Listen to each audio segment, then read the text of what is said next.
Welcome back. If you all missed my spiritual journey part 1, be sure to check that out before continuing this video. My name is Liani and welcome to Life as Liani. This is my spiritual journey part 2. Now, once again, I just want to throw out a disclaimer. This is my spiritual journey. Yours may be very different. Your views may be different from mine. Your experiences may be different from mine. And that goes for everyone, not just me. So try to be sensitive and respectful to everyone's journey, because everyone will go through a different path than you. So thank you all for clicking this video. And here is the rest of my spiritual journey. I still had a lot of my toxic ways. I was very angry, very aggressive. I was still in a bad relationship, and eventually God showed me a way out, and he started to put people in my life who showed me a different perspective. So while I was there,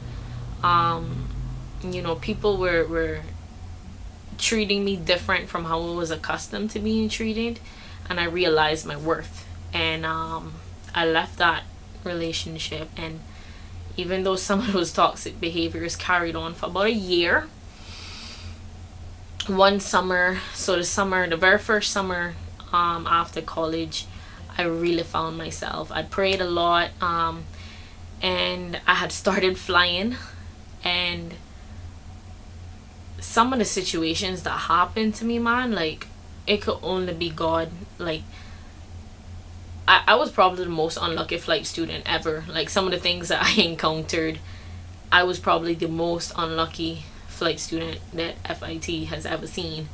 So I won't really speak on some of the stuff. I'll save that for another day. But God really protected me. That's the best thing I can say. And even like throughout my entire flying, it had gotten to a point where I stopped praying. I stopped praying to make it out. I started praying like, okay, God, well, if this is my time, just please take me with you.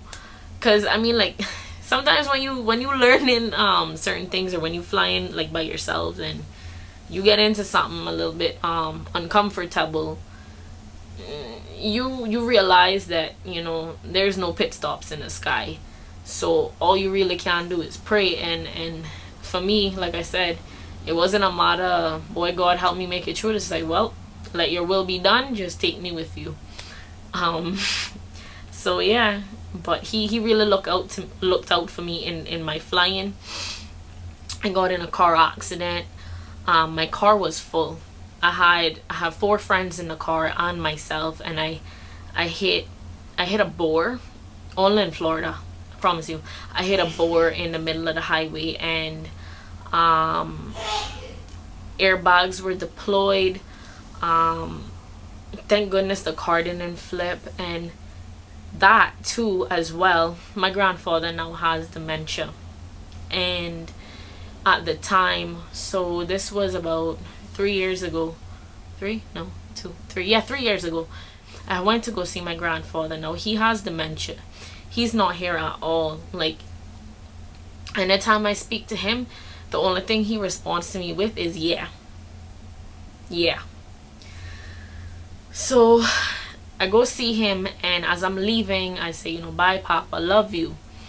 And as I'm walking away, he grabs me and he says, don't speed on the roads. And I've been speeding in Florida. I ain't gonna lie, I've been speeding in Florida. And I say, okay. So months after is when I had that accident, and everyone in the car was fine, and I was not speeding. Now, had I been speeding, the car might have flipped. Had I seen the boar, I might have tried to swerve and flip the car. So many things could have went wrong, but it didn't. Everybody in the car was fine. I think it was only me and the guy who was sitting behind me who got it the worst. I had to get some x-rays done and whatnot, because I had serious back pain, my neck, serious whiplash, like, but nothing was wrong with me. No broken bones, no bruises. just some serious whiplash and some back pain that all went away in due time.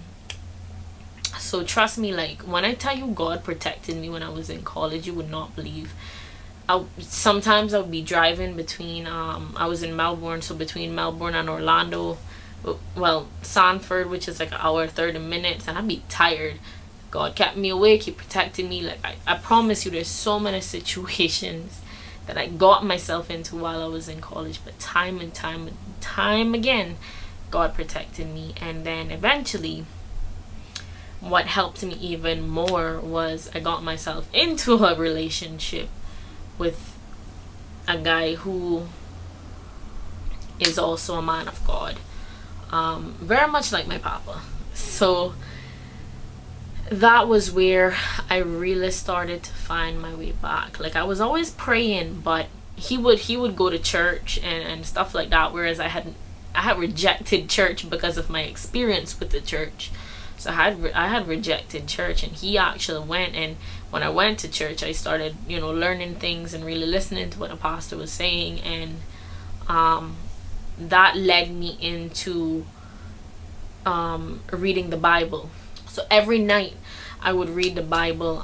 Even he graduated and went back to where his home country, and even when he left, I kept, like, the church was also online. I kept going to the church online, and at the time I was going to an Adventist church. He was Adventist, so I kept going to the church, and I kept reading my Bible, and again, that kept me going in my spiritual journey. Now fast forward, I graduate, and now I'm back home.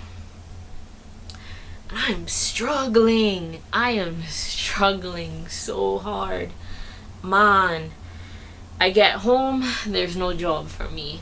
I try to find jobs, not working out. I finally get something, and the job that I originally wanted, which is obviously to be a pilot, doesn't work out.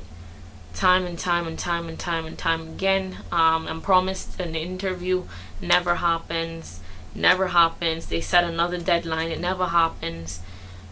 So I actually, the beginning of this very year, I fell into a very, very deep state of depression, and no one really knew at all. One or two friends knew, but I didn't want to tell anyone what was going on with me. Sometimes when you're in it, people always say talk to someone, but it's not as easy as it sounds, honestly. And it took someone who had been in a similar situation, in a similar state, to recognize it and help me out of it. But what got me out of it was prayer. If you haven't seen my previous spiritual journey video, go ahead and check that out. I'll highly recommend you watch that to understand. Now, I found the church, and I found my way back to God, and it really pulled me out of my depression. Doors started open. I started doing things that were out of my comfort zone. I started completing the ideas that I thought of before. I recognized where God was telling me to do things. Sometimes you get ideas, understand that it's not you. It is God speaking to you because he wants to work through you. So if you get an idea, you want to start a business, you want to start a YouTube channel, anything, if that idea keeps on speaking to you, chances are it's not your idea, it's God's idea that he gave to you. Act on it, right? So I started acting on everything. I found my way to God. I found the church. Through the church, I got saved. I recently got saved. I got saved on June 4th, 2020. Very exciting. So I got saved, and now here I am today. Now I just want to throw out this disclaimer. If it was not for my grandfather showing me what it was like to truly be Christ-like, to be kind to everyone, no matter what they look like, no matter who they were. My papa hated cats. He hated cats. And I remember as a kid, I remember seeing a cat dead on the road, and he was, you know, like somebody hit the cat, you know, it was dead on the side of the road, and he was like, oh, you know, that's so sad. And I was like, but Papa, you hate cats. And he was like, no, no, no, they're all God's creatures. So that, like, you can see, like, I was maybe only 7, and to this day I remember that. So these are the little things. So trust me when I tell you, children are watching you. They're looking for that example. Children will not do what you say, they will do what you do.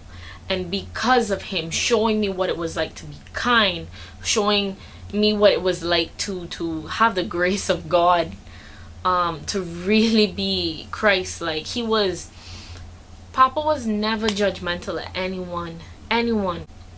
I remember right across the church, one of the churches that he used to preach at, there was this like cabana. I don't remember it very vividly. I just remember this cabana being there, and there was always a bunch of drunkards out there. And I remember him walking out in the church, and you could see that it actually really hurt his heart to see them. Like, as soon, like, he would see them and he would say, oh man, you know, like, that's just so sad. And sometimes he'd go over and talk to them. He would go over and talk to them and, you know, encourage them to come to church, etc., you know, to pray and all of this. And that was the best example to me, and that is the kind of person I want to be like. So because of him instilling those values in me, showing me the way, I found my way back, and I'm so grateful for it. So grateful for it. So if there's anything you take away, it would be, please be the example to your children, be the example to your nieces, your nephews, the youth. Be the example of what it's like to truly be Christ-like. So with that being said, the last thing for me would be my future. And the only thing I'd hope for in my future is which is really hard for me, is to remember to put God first. Sometimes we don't realize the idols in our life. Sometimes we put our career first. Sometimes we put our relationships first. Sometimes we put all these different things first, not realizing that God should be first. And I promise you, the minute you put God first, everything becomes easier. Everything.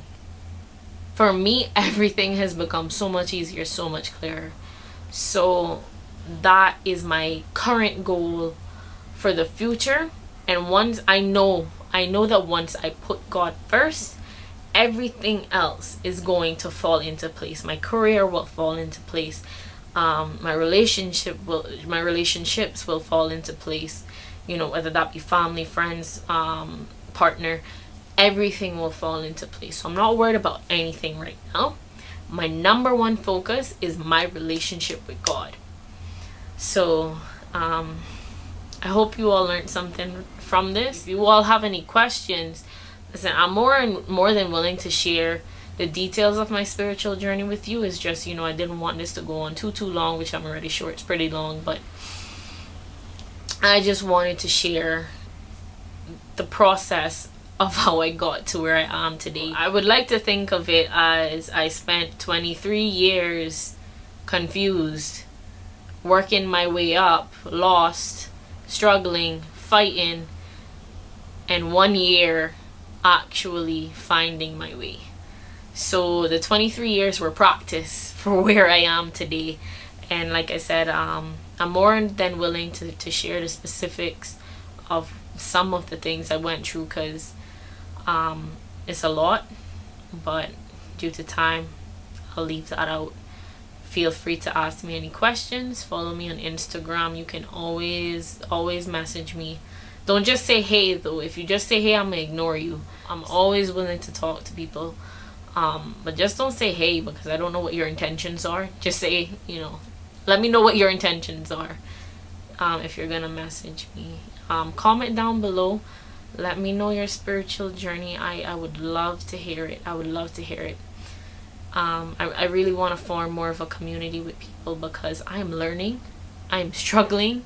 I don't know what I'm doing, but I'm trying. So if you would like to talk to me, feel free to reach out to me. I would be more than willing to have a conversation with you.